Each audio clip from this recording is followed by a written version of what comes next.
apakah yang kamu perbincangkan?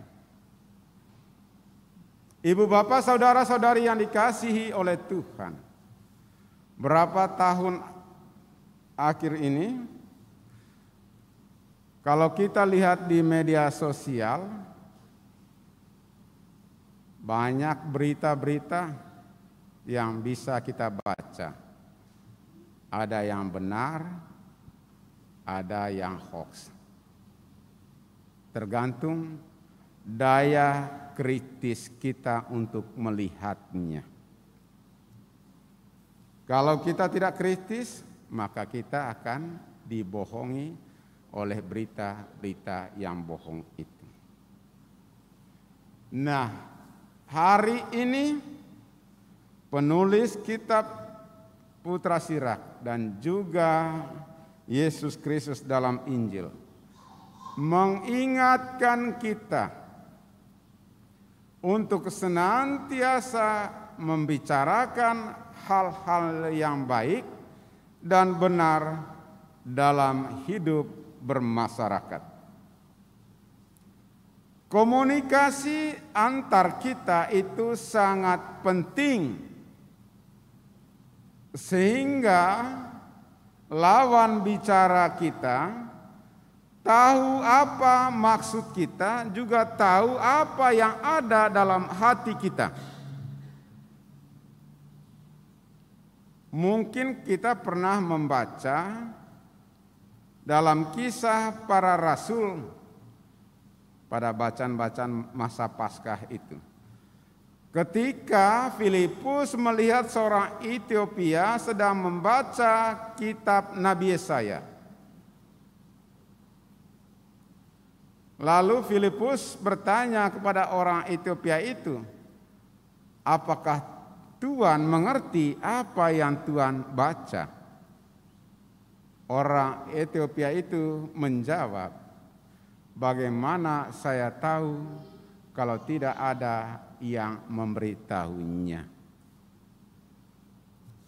Dengan membuka pembicaraan ini, Filipus punya kesempatan untuk mewartakan Injil.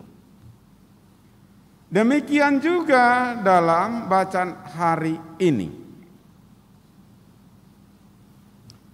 Pengarang kitab Putra Sirak menegaskan bahwa kualitas hidup kita ditentukan oleh tutur kata, cara bicara kita.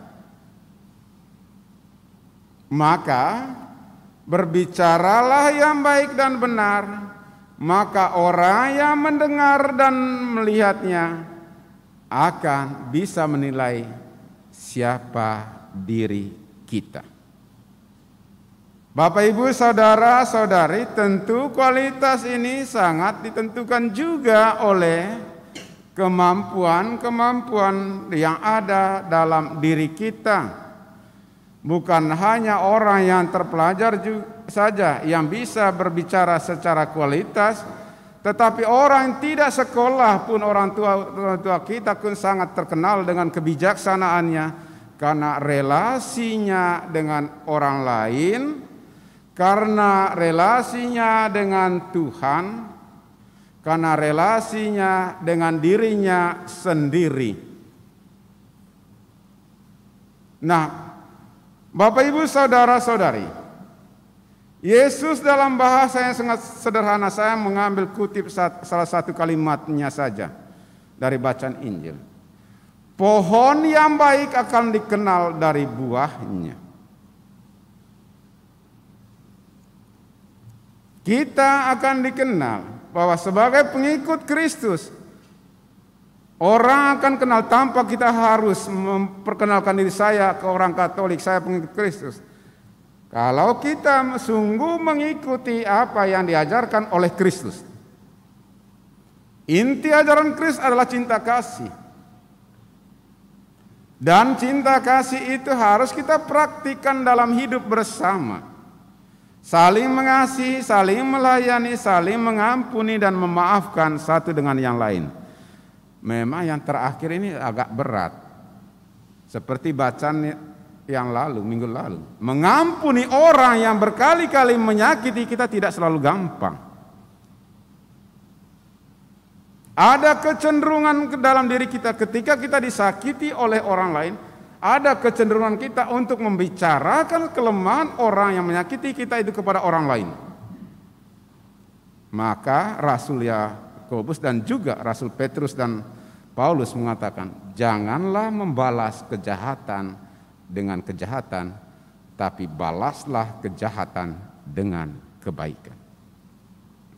Lagi-lagi tidak selalu gampang melakukan hal ini.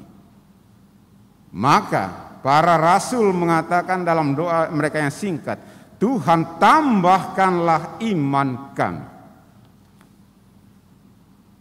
Nah, Bapak Ibu Saudara-saudari, bagaimana kita mengontrol lidah kita ini agar kita berbicara yang berkualitas, bicara yang membangun persaudaraan, membangun kehidupan bersama, sehingga hidup bersama itu menjadi indah.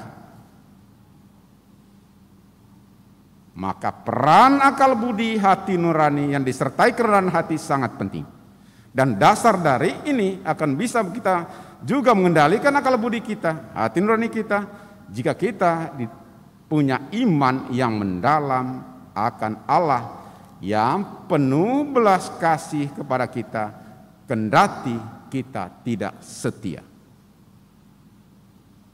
Jika ini dasar dalam relasi kita dengan Allah, dengan sesama, maka kita mampu berbicara yang baik dan benar, tidak memfitnah orang lain, tidak membicarakan kelemahan-kelemahan orang lain, tetapi lebih banyak membicarakan kebaikan-kebaikan orang lain. Jangan sampai pepatah kuno yang tetap berlaku hingga saat ini dan mungkin juga selamanya, hujan kemarau 1 tahun dihapus dengan hujan sehari. Terkadang kita lebih mudah melihat kesalahan kekeliruan yang dibuat orang lain, tetapi kebaikan-kebaikan yang pernah ditaburnya tidak pernah kita lihat. Seperti kata-kata orang bijaksana, janganlah kamu berkecil hati, karena begitu banyak orang yang melihat kesalahan-kesalahanmu, tetapi hanya sedikit orang yang mau menasihatimu dan memperbaikinya.